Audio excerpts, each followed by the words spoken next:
Bonjour à tous, bienvenue dans Décoloniser, le podcast consacré à l'actualité antiraciste.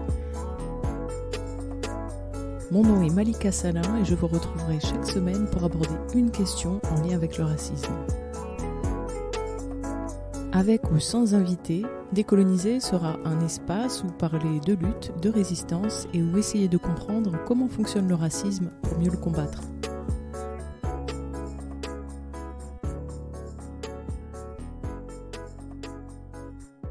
Cette semaine, Haïti s'est trouvé sur le devant de l'actualité puisque c'était la commémoration des 10 ans depuis le terrible tremblement de terre de 2010.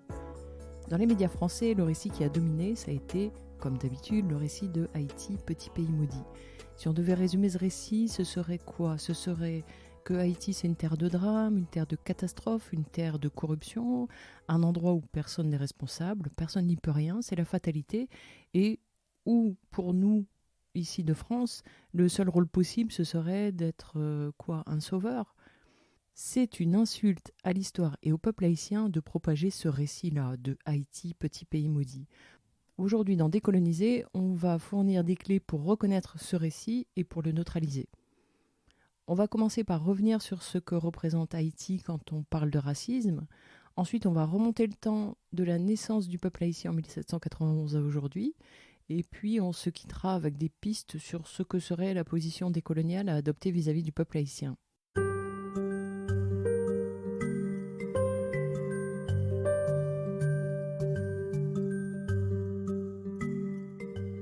Que représente Haïti quand on parle de racisme ? En réalité, le racisme est très simple à comprendre. Les racistes ont divisé le monde en deux catégories. D'un côté, il y a les blancs, et de l'autre, il y a ceux qui ne le sont pas. Face à cette situation, on a deux choix possibles. Le premier choix, c'est de maintenir l'organisation du monde selon cette logique raciste où la vie d'un homme parce qu'il est blanc vaut plus que celle d'un non-blanc. Quand on suit cette logique, il est naturel de penser que Haïti est un petit pays maudit. L'autre choix qui s'offre à nous, c'est de vouloir une autre organisation du monde. Ça, c'est la logique de ceux qui décolonisent, puis de ceux qui veulent que ça change, ceux qui résistent, ceux qui se battent contre le racisme.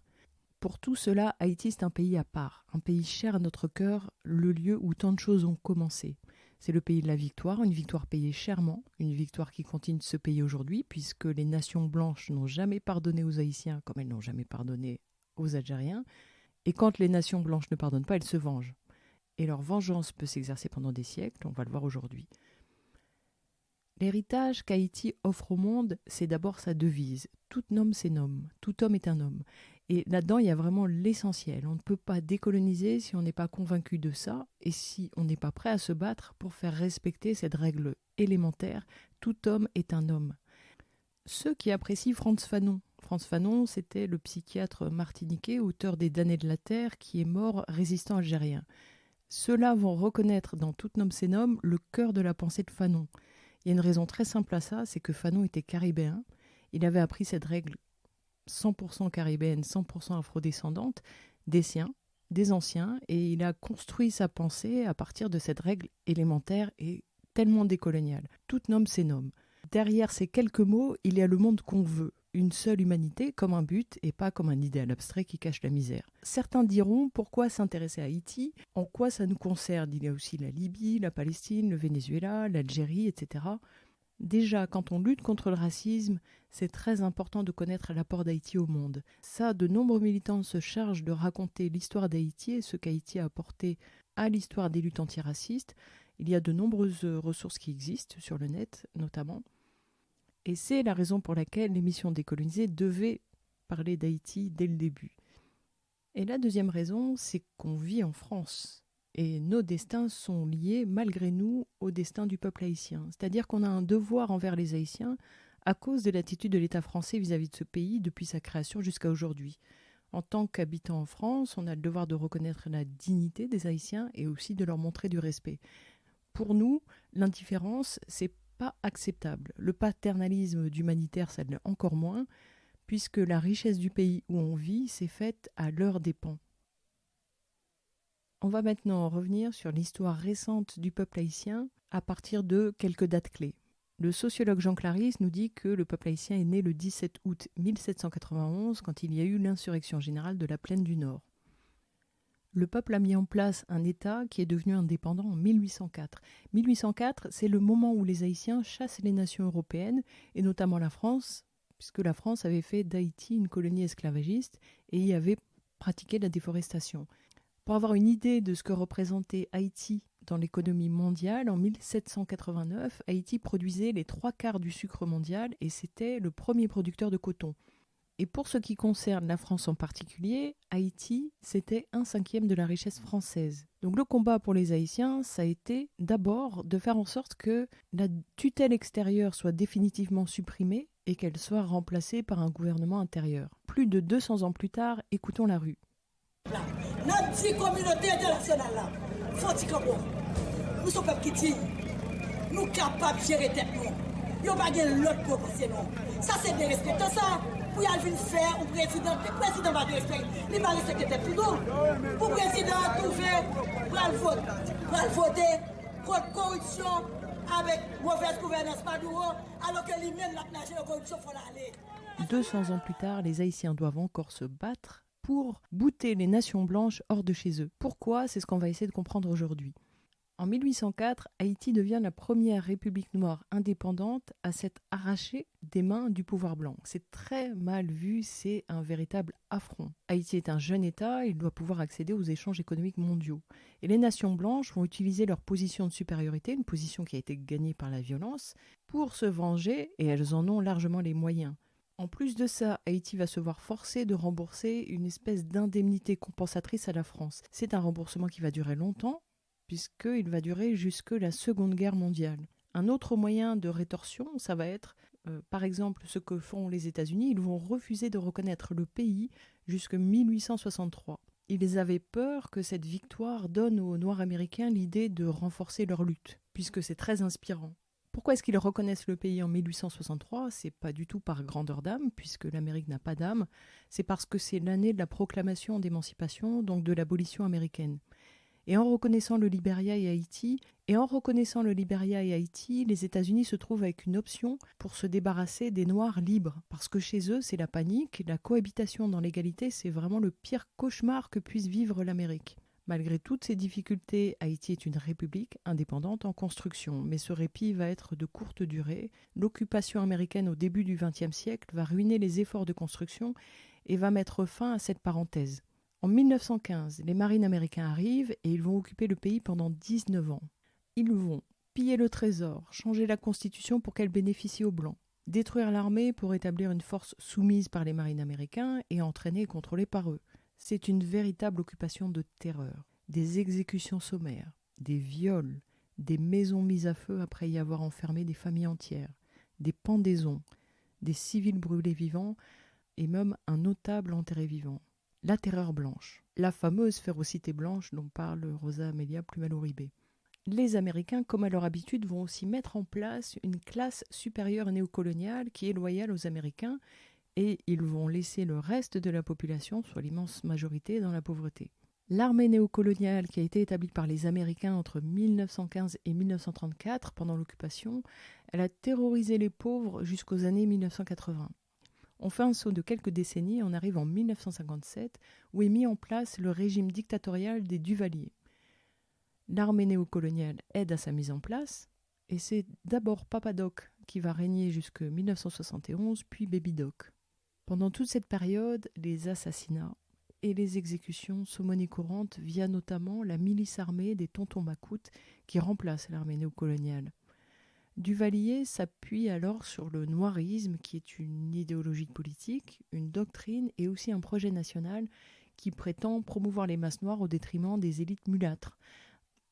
Et cette dictature explique l'exil de tant d'Haïtiens pendant toute cette période avec des communautés importantes qui se sont construites au Canada, aux États-Unis, en République dominicaine et aussi en Europe. Dans les années 80, le néocolonialisme va se sophistiquer, c'est-à-dire qu'il va devenir plus difficile à identifier. Les années 80, c'est le moment où USAID est créé. Qu'est-ce que c'est ? C'est officiellement l'Agence des États-Unis pour le développement international, une agence indépendante du gouvernement, prétendument, chargée du développement économique et de l'assistance humanitaire dans le monde. En réalité, c'est une agence qui travaille sous la supervision du président du département d'État et du Conseil de sécurité nationale, et son objectif est évidemment très différent de celui affiché. USAID va s'associer à la Banque mondiale pour tenter de faire d'Haïti le Taïwan de la Caraïbe, c'est-à-dire essayer d'en faire un petit pays qui joue un rôle économique essentiel dans l'économie mondiale à ses propres dépens.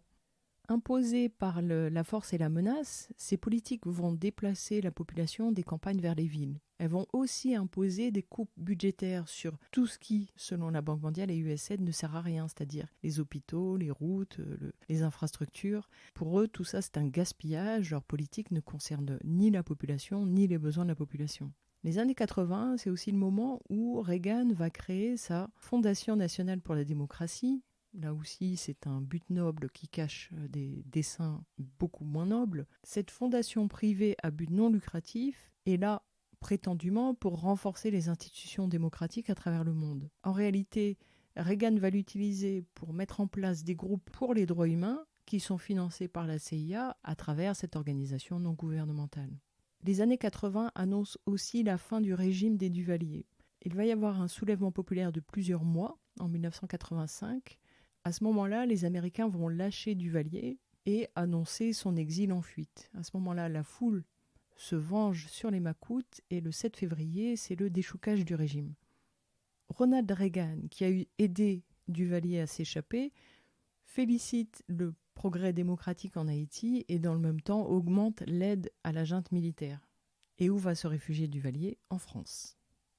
L'armée prend le pouvoir, il va y avoir une période d'instabilité et en 1990, les Haïtiens vont commettre ce qui pour les nations blanches est un crime majeur qui justifie une sanction exemplaire, c'est qu'ils vont en quelque sorte mal voter une élection libre. Comment est-ce qu'ils sont parvenus à ce résultat ? Eh bien pendant plusieurs années, il y a eu un travail de terrain remarquable pour préparer une victoire démocratique. Et le vainqueur de cette élection, c'est Jean-Bertrand Aristide, un prêtre très populaire auprès de la population et un partisan de la théologie de la libération. Il gagne l'élection avec les 2/3 des votes. Immédiatement, les États-Unis transfèrent 2 militaires à l'opposition libérale pour préparer sa déstabilisation. Aristide va rencontrer le succès pendant quelque temps. Ça va donner l'impression qu'Haïti est enfin démocratique et surtout hors de la mainmise américaine. Mais 7 mois après l'élection d'Aristide, mais le coup d'État de Raoul Cedras intervient 7 mois après l'élection d'Aristide. Pour sanctionner ce coup d'État, l'Organisation des États d'Amérique impose un embargo. Peu après, le Conseil de sécurité des Nations Unies, par la résolution 841, met en place un embargo sur les produits pétroliers et sur l'armement contre Haïti.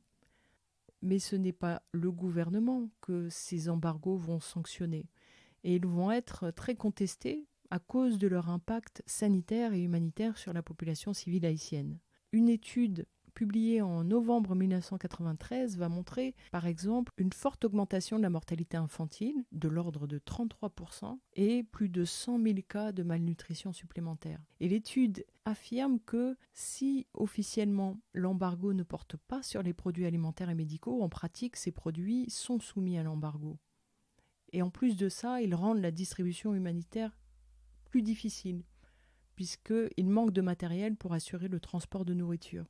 Avec hypocrisie, les États-Unis se joignent techniquement à l'embargo, mais quelques semaines après l'embargo, ils vont changer les termes pour que les corporations américaines puissent violer l'embargo. Bush et Clinton émettent des directives présidentielles qui bloquent les livraisons de pétrole aux militaires, mais secrètement, ils autorisent Texaco Oil, du riche Gilbert Biggio, à envoyer du pétrole. Puis, en 1994, Raoul Cedras reçoit un parachute doré d'un montant d'$1 million de la part de Clinton pour quitter Haïti, après qu'il a fait tuer des milliers de personnes. Et donc, les États-Unis l'escortent jusqu'au Panama, où actuellement il vit encore une belle vie. Petite parenthèse, à la même période, aux États-Unis, Bill Clinton met en place des politiques extrêmement répressives qui vont faire exploser le nombre de prisonniers, et de prisonniers majoritairement noirs et latinos, politiques qui vont faire que le nombre de personnes privées de liberté va être le plus haut depuis la période de l'esclavage aux États-Unis. Voilà qui est Bill Clinton. Dans le même temps, en 1994, il envoie les marines en Haïti et il autorise Aristide à revenir, mais sous des conditions drastiques. Aristide doit accepter le programme du candidat déchu de l'élection 1990, et c'était un programme néolibéral qui notamment prévoyait de détruire l'agriculture haïtienne. Aristide a accepté ces conditions, il est revenu et une des premières choses qu'il a faites, c'est de démobiliser les forces armées d'Haïti. 8 mois après que Bill Clinton a réinstallé Jean-Bertrand Aristide au pouvoir en Haïti, George Soros fait son arrivée dans le pays. George Soros, c'est ce milliardaire américain dont l'activité principale est de coopter et fragiliser les mouvements sociaux de terrain. C'est donc ce qu'il va faire en Haïti avec le groupe Focal. C'est un groupe Focal qui reçoit des financements de l'État et donc arrose de tout son argent tout ce que le pays compte d'opposants, de scientifiques ou d'artistes. C'est sa technique, que ce soit en Haïti ou en France. Son surnom à George Soros, c'est le grand prédateur. Une autre élection est gagnée par Aristide en 2000 et George Bush, qui lui est totalement hostile, finance l'opposition. Pendant toute cette période, le pays est régulièrement touché par des désastres naturels et ces désastres sont aggravés par la destruction de la terre et de la société depuis le début du XXe siècle. Les déforestations, par exemple. Quand le FMI impose des politiques d'austérité et que le pays ne peut pas s'équiper pour la santé, pour le traitement des eaux, la sécurité, les routes, l'électricité ou l'habitat, ce sont des choses qui se paient très lourdement en cas d'ouragan ou en cas d'inondation. Or, ces catastrophes-là, il y en a régulièrement dans la région. Donc la fatalité à bon dos, elle est orchestrée. En 2003, Aristide exige que la France paie à Haïti plus de 21 milliards de dollars. Pour lui, c'est l'équivalent en argent d'aujourd'hui des 90 millions de francs or que la jeune République d'Haïti avait été obligée de payer à l'ancien colonisateur français après avoir gagné son indépendance lors de la révolution haïtienne contre la France en 1804. Un an plus tard, le 29 février 2004, les deux principaux tortureurs d'Haïti, que sont la France et les États-Unis, envahissent le pays, kidnappent Aristide, l'exilent en Afrique centrale, puis réimposent les militaires dans le pays, plus le groupe Corps. La communauté internationale justifie cette intervention en disant qu'il y avait des conflits armés depuis plusieurs mois. Mais plus tard, on va apprendre que les États-Unis et la République dominicaine ont fourni des armes à des groupes rebelles. C'est un véritable coup d'État, et ce coup d'État a été planifié au Canada en 2003 lors d'une conférence.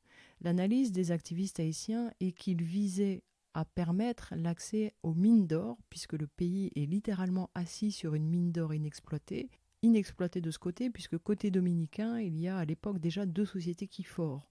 Or, la manne que représenterait cette mine d'or, c'est 20 milliards de dollars. Donc je le disais, les militaires sont réimposés par la MINUSTAH. La MINUSTAH est établie le 1er juin 2004 par la résolution 1542 du Conseil de sécurité. Cette mission de l'ONU succède à une force multinationale intérimaire qui avait été autorisée par le Conseil de sécurité en février 2004, après l'exil forcé du président Aristide. Cette résolution transforme Haïti en un protectorat contrôlé par le groupe Corps. Qui est dans le groupe Corps ? La représentante spéciale du secrétaire général des Nations Unies, des ambassadeurs d'Allemagne, du Brésil, du Canada, d'Espagne, des États-Unis d'Amérique, de France, de l'Union européenne et le représentant spécial de l'Organisation des États américains. On voit donc que le gouvernement d'Haïti et la police nationale deviennent des serviteurs des impérialistes étrangers, représentés par Corps, et aussi de l'oligarchie locale, puisque ces politiques se mettent toujours en place avec la complicité d'agents à l'intérieur des pays. Et l'objectif du groupe Corps, c'est vraiment, avec cette tutelle, de recoloniser Haïti. Pour le côté militaire, après le coup d'État, les Nations Unies installent 9000 soldats et ces soldats commencent à terroriser les quartiers pro-Aristide. Ainsi, le 6 juillet 2005, les gardiens de la paix, c'est comme ça qu'on les appelle, des Nations Unies, ont procédé à un massacre dans Cité Soleil. Ce massacre a été mené avant l'aube par au moins 400 casques bleus montés, 40 chars blindés et protégés par 2 hélicoptères. Cité Soleil, c'est le plus grand bidonville de Port-au-Prince. Bidonville qui est qualifié de repère de bandits par la bourgeoisie néocoloniale réunie au sein du groupe 184, un groupe financé par les États-Unis. Pourquoi des bandits ? Parce que la majorité des habitants de Cité Soleil restent encore attachés au mouvement Lavalas, le mouvement de Jean-Bertrand Aristide. Pendant cette intervention militaire, des dizaines de passants ont été abattus, 22 000 munitions ont été utilisées. Le nom de cette opération, c'était Point de fer. Pour donner une idée de comment les nations blanches perçoivent cette intervention, on peut dire que Récemment, Bolsonaro a cherché à recruter le commandant de cette opération, Augusto Heleno Pereira, comme conseiller de sécurité nationale. Donc derrière ces résolutions, il y a un projet de transformer de nouveau Haïti en une colonie. Et par exemple, l'agriculture locale a été détruite. Des fermiers ont été expropriés et les marques américaines, comme par exemple Timberland, emploient les fermiers pour ramasser du coton pour l'export. Sauf que le pays n'a pas besoin de coton, le pays a besoin de faire pousser du riz, il a besoin de faire pousser de la nourriture pour nourrir la population, puisqu'en Haïti, la moitié de la population a faim. Et les raisons de cette faim sont que les prix sont exorbitants, puisque la nourriture est importée, le maïs, les légumes, l'huile, et il y a aussi peu d'agriculture locale. Et cette présence militaire, elle est aussi une manière de faire taire les résistances locales. Quant à la fameuse Fondation pour la démocratie américaine, elle essaie de faire un travail d'influence pour stopper Lavalas, qui est le mouvement aligné avec Aristide. Il dépense des millions de dollars pour ça. Par exemple, il finance des journalistes qui vont présenter une version de l'actualité qui sert les intérêts américains. Et en 2006, des élections ont lieu, mises en place par le Canada, les États-Unis et la France. Un an plus tard, on est 3 ans après que Bush a envoyé les Marines pour kidnapper Aristide et pour le déporter. Le président Chavez vient en Haïti et des dizaines de milliers de personnes viennent l'accueillir dans la rue et chantent « Chavez, le pays est à toi ». À la même période, Bush était en tournée dans les Amériques et Chavez déclare « Bush est un lion déguisé en mouton, il vient pour diviser, tromper et freiner les mouvements populaires. Si je l'avais en face de moi, je lui dirais « Gringo, go home », ce qui veut dire « Blanc, rentre chez toi ».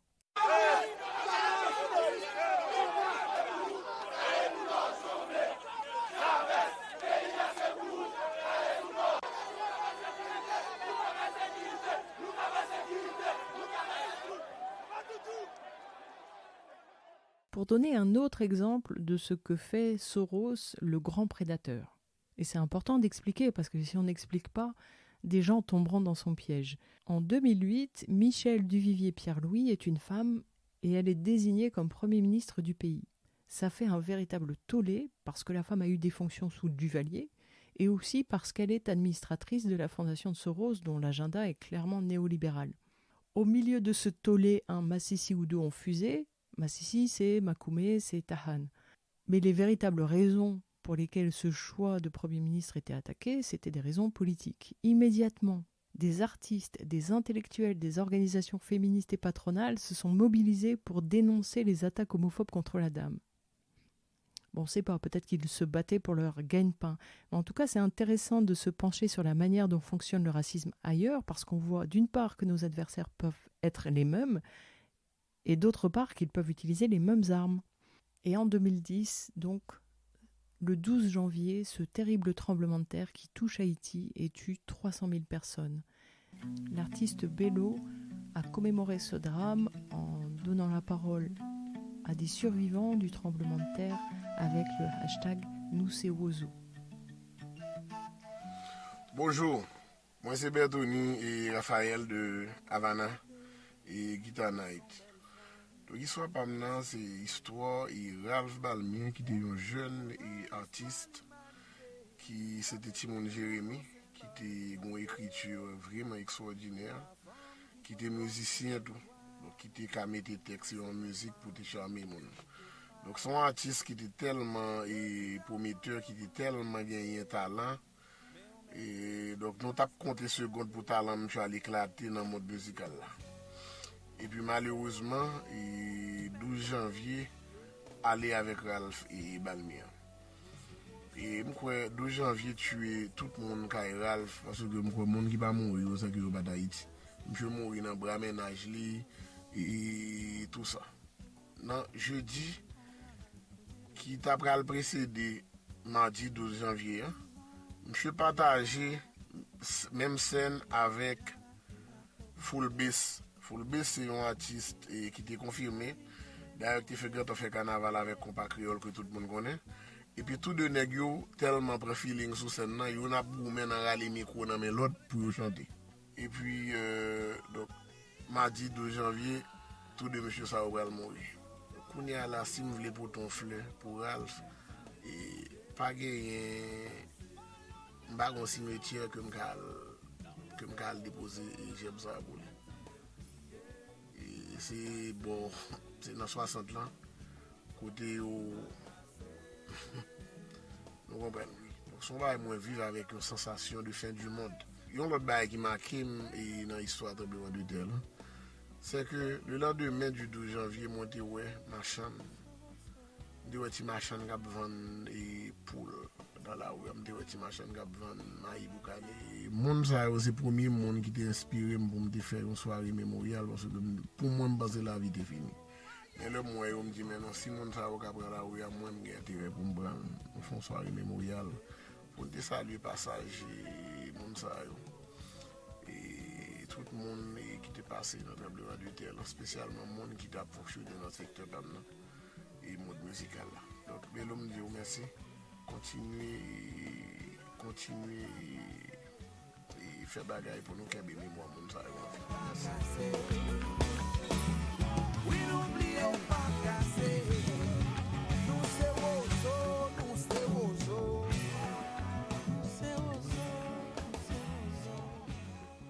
Les Clinton fossoyeurs d'Haïti. En 2010, Hillary Clinton va voler l'élection présidentielle pour faire installer Martelly, qui est un autre massicide de droite.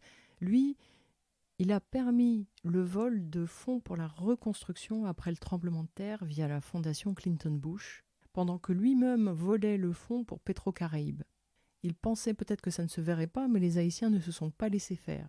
Le prêt au développement Petro-Caraïbes, c'était un prêt d'un montant de 4,5 milliards de dollars censé servir à construire des écoles, des routes, des hôpitaux. Et ça a été saboté et volé, mais le peuple d'Haïti est resté combatif. Fondation Clinton toujours, en 2015, il paie la famille Biggio pour construire une route privée et le port Lafito avec des fonds publics. Ils ont même obtenu un contrat de surveillance des frontières d'une hauteur de 50 millions de dollars avec le gouvernement fantoche installé par Clinton. La famille Biggio appartient à l'oligarchie locale. L'oligarchie, c'est plusieurs familles, de grandes familles de l'île, pratiquement toutes d'origine étrangère, et qui ont construit une partie de leur empire sur le café, le textile et le sucre. Une partie parce qu'elles doivent le reste aux licences d'importation et à la spéculation financière. Biggio, c'est l'un d'eux. Il est descendant d'un Syrien juif séfarade qui a été accueilli par les Haïtiens dans son exil de Syrie à la fin du XIXe siècle.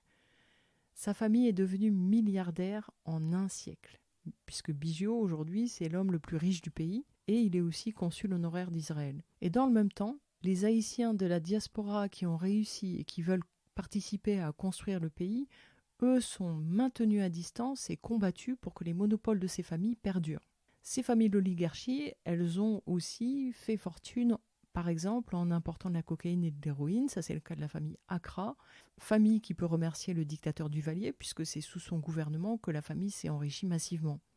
Et pendant ce temps-là, le peuple manque de nourriture, de travail, les policiers sont corrompus et il n'y a pas d'hôpitaux. Et ce phénomène-là nous parle parce qu'on sait qu'on le retrouve dans beaucoup de nos pays d'origine. Voilà ce qui explique pourquoi Haïti ne s'est pas remis du tremblement de terre. Les fonds publics ont été volés, les fonds pour le développement ont été volés, l'emprunt du Venezuela, Petro-Caraïbes, a été volé, les fonds pour reconstruire après le tremblement de terre ont été volés, 2 millions de taxes ont été volées, les élections ont été volées, les vies ont été volées et encore une fois, le droit à l'autodétermination et à l'intégrité des Haïtiens a été volé. Voilà pourquoi Haïti ne s'est pas remis du tremblement de terre. Et le régime Obama-Clinton a précipité des élections pour installer au pouvoir Michel Martelly, qui est un farfelu et un homme de droite. Ils ont volé l'élection suivante pour mettre au pouvoir le blanchisseur d'argent de Jovenel Moïse. Et quand le peuple a protesté, il a été attaqué par les agents des Nations Unies et par la police haïtienne terroriste. Jovenel Moïse a été légitimé par Trump. Je disais tout à l'heure que quand Jean-Bertrand Aristide a été élu, immédiatement les États-Unis ont placé à l'opposition des opposants en mesure de le déstabiliser. Quand Jovenel Moïse a été élu, il a été légitimé par Trump, qui a envoyé Omarosa pour assister à l'inauguration du président en 2017. C'est lourd de sens. Quant à son conseiller, Damian Merlo, il a travaillé pour le département d'État américain, puis pour John McCain. Et tout ça nous mène en 2019. 2019, au mois de septembre, les lois sur le forage sont révisées. Il faut savoir qu'auparavant, le Parlement devait approuver les licences pour le forage et l'exploration. Des sénateurs d'opposition en 2013 avaient bloqué les activités de forage. Eh bien, depuis septembre 2019, cette formalité n'est plus nécessaire. Et donc, les étrangers peuvent tranquillement voler plusieurs milliards d'or et d'autres minerais. En plus de ça, une centrale électrique va être construite dans une région. Ce n'est pas pour bénéficier à la population, puisqu'il y a pénurie d'électricité pour la population, mais pour le forage, l'électricité est disponible. Tout ça permet de dire qu'aujourd'hui, la situation politique est celle d'une dictature néocoloniale avec une relation de dépendance économique aux États-Unis. Plus de 83% de ce que Haïti exporte est constitué de textiles à destination des États-Unis. Donc c'est un marché qui est très concentré et très dépendant. D'autant plus dépendant que près de 70% de tout ce qu'Haïti consomme est importé. Mais il faut répéter jusqu'à ce que ça rentre que Haïti n'est pas pauvre, Haïti est dépouillée, Haïti n'est pas dépendante, Haïti est dépouillée de ses richesses. La population continue de faire face à une punition bicentenaire pour s'être libérée et pour avoir aidé à inspirer des millions dans le monde à faire la même chose. Et elle continue de se battre, puisque le peuple une nouvelle fois se soulève en 2019 et demande la démission de Jovenel Moïse. Pourquoi sont-ils en colère ? C'est Madame Boukman qui le décrit le mieux. Elle dit 2004, coup d'État organisé par les États-Unis, la France et le Canada. 2004, début de l'occupation par les Nations Unies. 2010, une épidémie de choléra déclenchée par les Nations Unies tue 30 000 personnes. 2010 et 2016, les États-Unis volent les élections. À cause de tout ça, il y a des transferts massifs de richesses qui vont des pauvres vers le leadership et s'ajoutent à ça les millions de fonds pour le développement volés. La fausse représentation de Haïti comme une nation de mendiants incapables de s'autogouverner fait partie de la politique d'endiguement contre la République noire depuis 1804. On entend ici les manifestants qui envahissent le Parlement.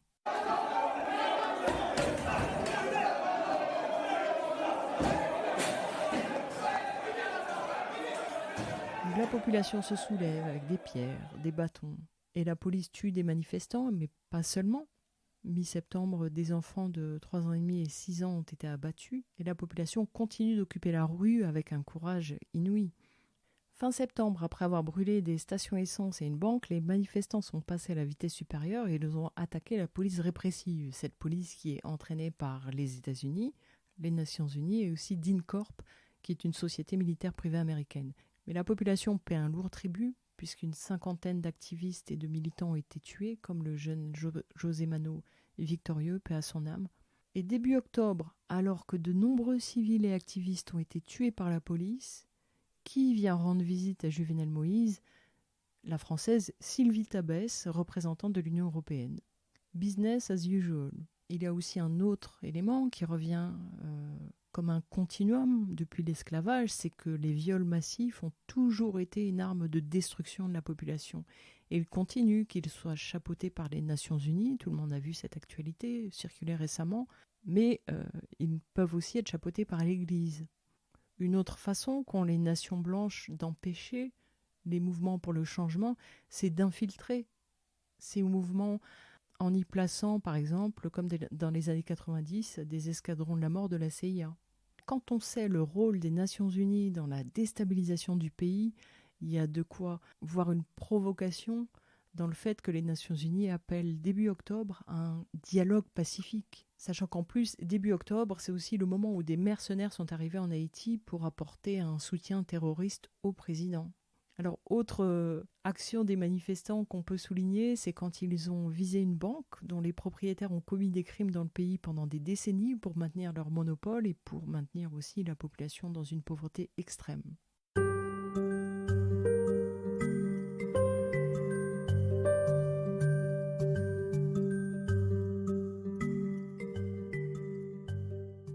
Sachant tout ça, quelle serait une position décoloniale à adopter vis-à-vis d'Haïti et du peuple haïtien ?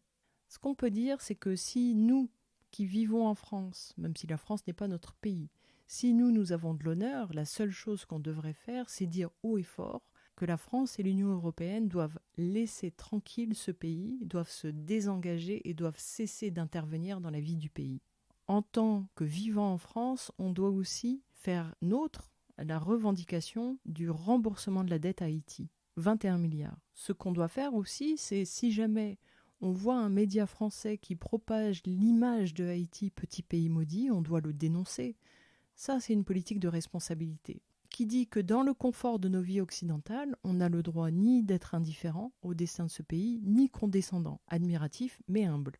Ce qu'on doit éviter de faire, par contre, c'est d'exploiter Haïti, que ce soit pour de l'argent ou pour satisfaire des fantasmes révolutionnaires. Ça, c'est de l'exploitation. Haïti, c'est un pays vivant, aujourd'hui, et il est important de savoir que nous sommes tous, d'une certaine manière, des receleurs, c'est-à-dire complices du vol qui a été commis par le passé et complices des actes qui continuent d'être commis par la France et l'Union européenne.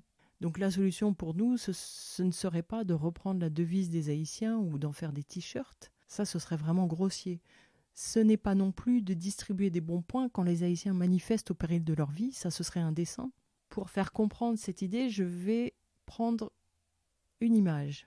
Imaginons une famille qui habiterait en face de chez vous. Une famille unie, très digne, très combative.